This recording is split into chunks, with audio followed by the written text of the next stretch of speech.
Iran ने 1 अक्टूबर को Israel पर बैलिस्टिक हाई स्पीड मिसाइलों की बौछार कर दी।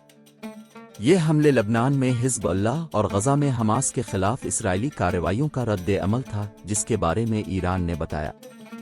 ईरान की जानिब से ज़ेरे इस्तेमाल हथियारों ने अरसे से मगरिब को खौफजदा कर रखा है। ईरानी हमला ठीक 5 माह बाद गुज़िश्ता अप्रैल में ईरान के इसराइल पर पहले बराह-रास्त हमले के बाद किया गया है। बैलिस्टिक मिसाइल ईरान के असलहा ज़खायर में एक अहम हथियार है, जो रॉकेट से चलने वाला हथियार है, जिसकी इब्तिदाई समत का तयन कर दिया जाता है, लेकिन इसकी ज़्यादातर परवाज़ के दौरान इसकी रफ्तार कशिश सिक्ल के तहत आज़ादाना होती है।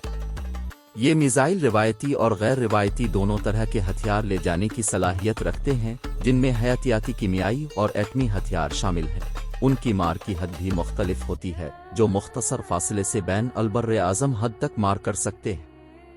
ईरानी खबर रसां एजेंसी इसना ने ईरान के पास इसराइल तक मार करने की सलाहियत के हामिल 9 किस्म के मिसाइलों की इत्तला दी है।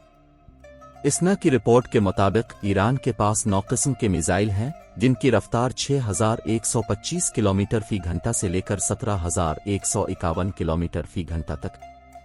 ये ballistic missile सीजल, Khyber, Imad, एमाड, Shahab 3, SHAHAB 3, गदर, पाया, फतह 2, फाक 2, खैबर शिकान और हज कासिम हज